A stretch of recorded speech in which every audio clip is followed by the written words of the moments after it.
चलिए आज अपन chapter number 8 ऋण पत्र के बारे में अध्ययन करेंगे। चैप्टर 8 ऋण पत्र।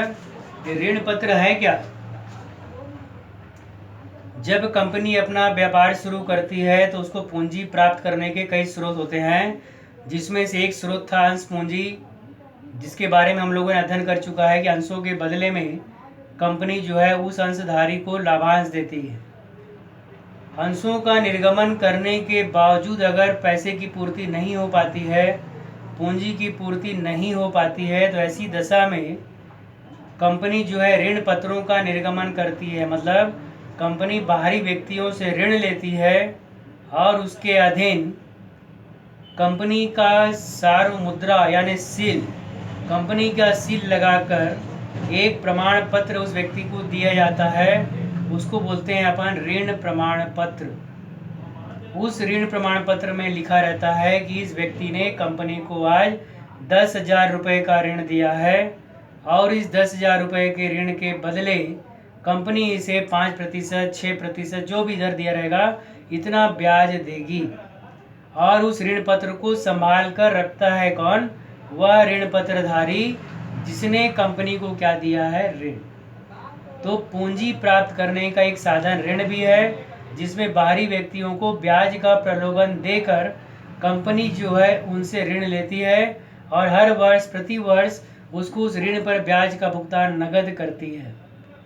ऋण पत्रधारी का ब्याज कभी भी डूबता नहीं। जब भी कंपनी को लाभ हो चाहे हानि हो, उस ऋण पत्रधारी को ब्याज बिल्कुल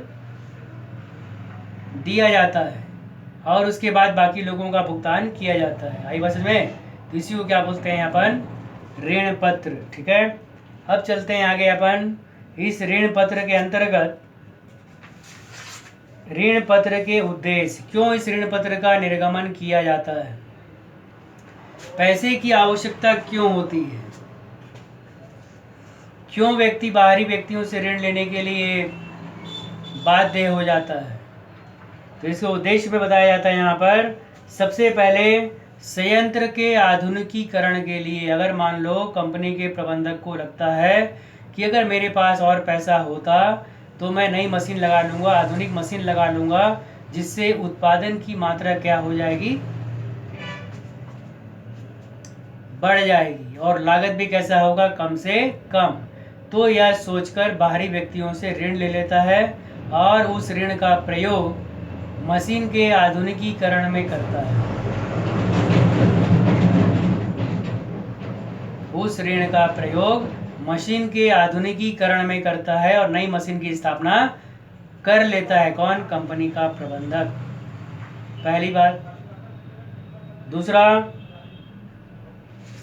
संस्था का विस्तार करने के लिए। अगर चाहता है कि मैं एक संस्था और लगाऊं, एक और कंपनी का निर्माण करूं इसी की शाखा के अंतर्गत, तो उसको पैसे की आवश्यकता होगी, तो बाहरी व्यक्तियों से ऋण ले लेता है और ऋण लेकर अपने कंपनी का विस्तार करता है, कंपनी को और आगे बढ़ाता है। इसलिए क्या करता है? वो बाहरी व्यक्तियों से ऋण ले लेता है।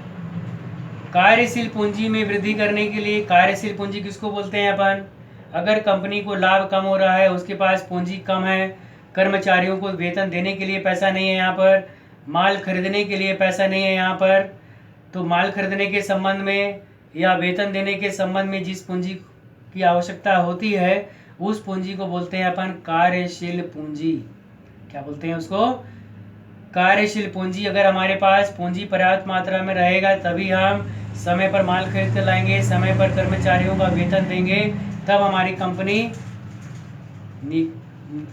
कंपनी जो है यहाँ पर निरंतर चलते रहेगी। तो उस कार्यशील पूंजी में अगर लगता है कमी है, तो वह बाहरी व्यक्तियों से ऋण ले लेता है और अपने कार्यशील पूंजी की वृद्धि कर लेता है, ताकि कार्य निरंतर गति से चलता रहे। तो कार्यशील पूंजी बढ़ाने के लिए और नवीन परियोजनाओं के लिए, नई अगर योजना बनाया है वो अपने दिमाग में, तो उस नई योजना के अनुसार काम करने के लिए अगर और पूंजी की आवश्यकता है तो बाहरी व्यक्तियों से ऋण लेता है। आई बात समझ में? तो ऋण पर क्या दिया जाता है? हमेशा ब्याज। और ऋण पत्रधारी को कभी भी हानि का सामना नहीं करना पड़ता है, कारण उसको कंपनी को लाभ हो चाहे हानि हो, उसको तो ब्याज निश्चित रूप से मिलना ही है। ये है ऋण पत्र। आई बात समझ में? चलिए आगे देखते हैं अपन ऋण पत्र की विशेषताएं। चलिए ऋण पत्र की विशेषता में देखते हैं अपन। ऋण पत्र एक प्रलेख है। कहा गया है कि ऋण पत्र एक प्रलेख है। जब भी कंपनी ऋण लेती है बाहरी व्यक्ति से तो कंपनी द्वारा दिया जाने वाला प्रमाण पत्र को ही बोलते हैं ऋण पत्र।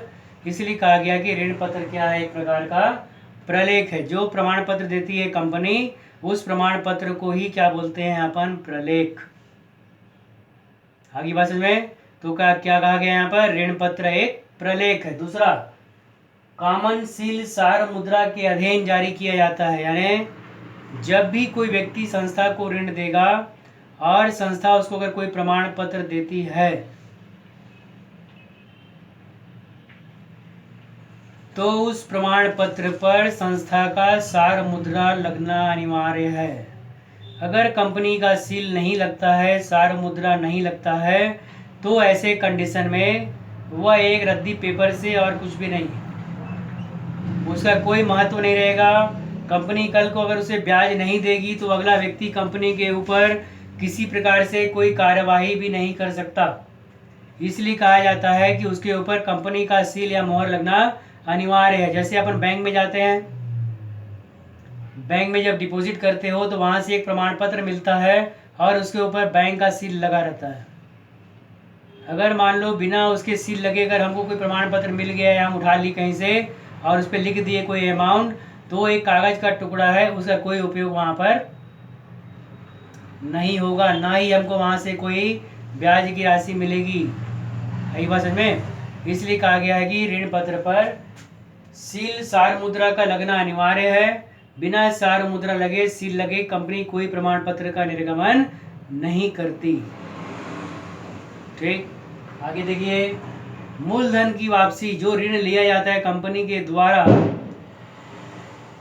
एक निश्चित समय के लिए लिया जाता है,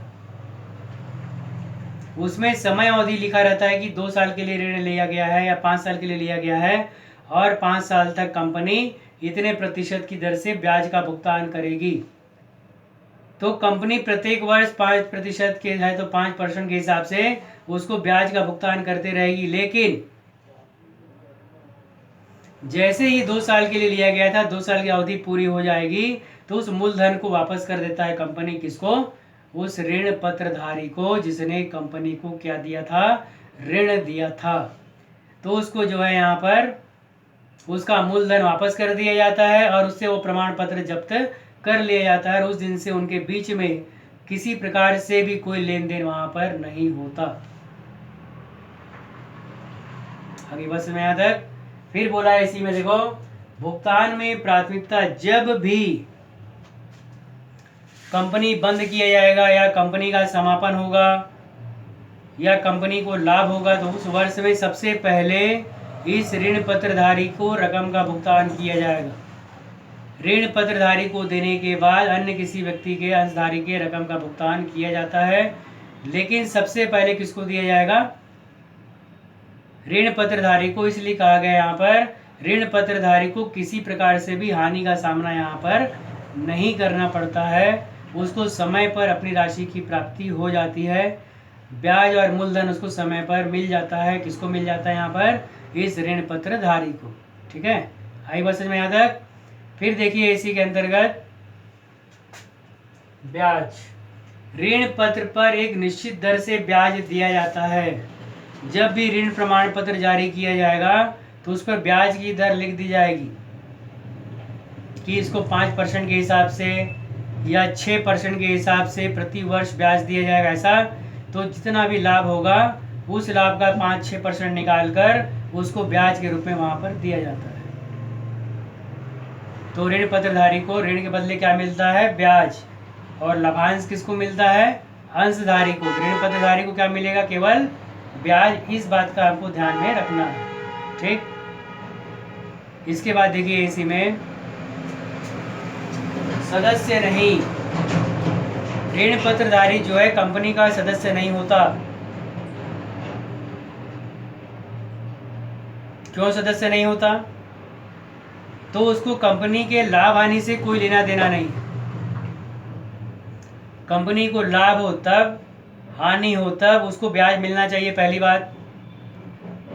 दूसरी बात, वो कंपनी की सभा में मत देने का अधिकार नहीं रखता।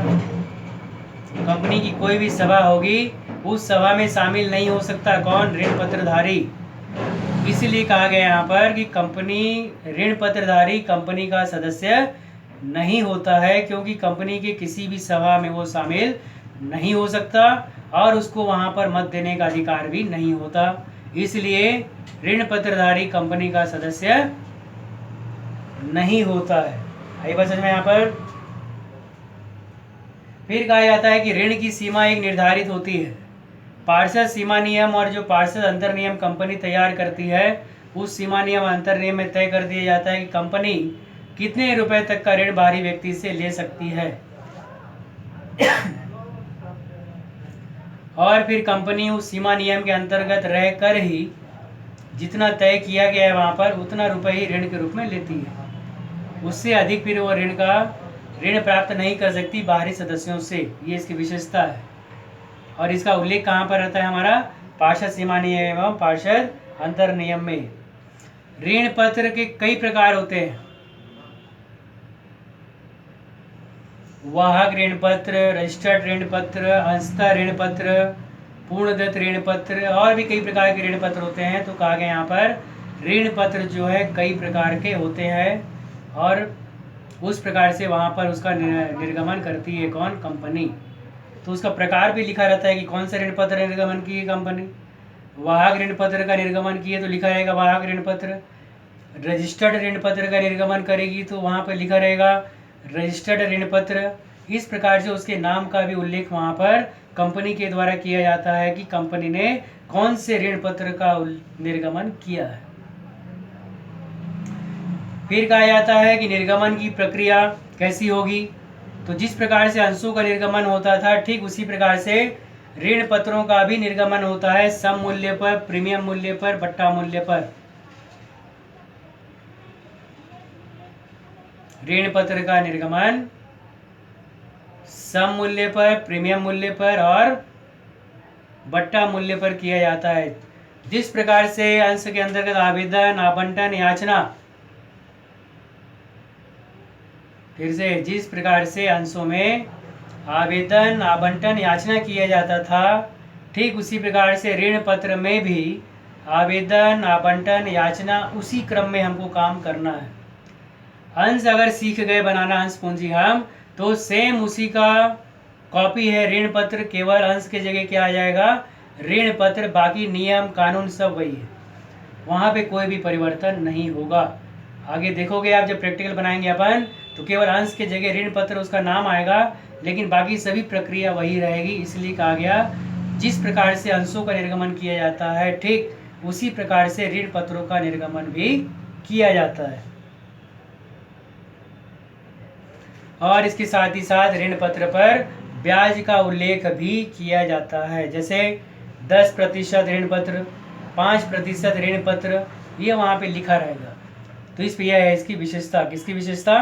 ऋण पत्र की। आ गई बात समझ में यहाँ तक? ठीक।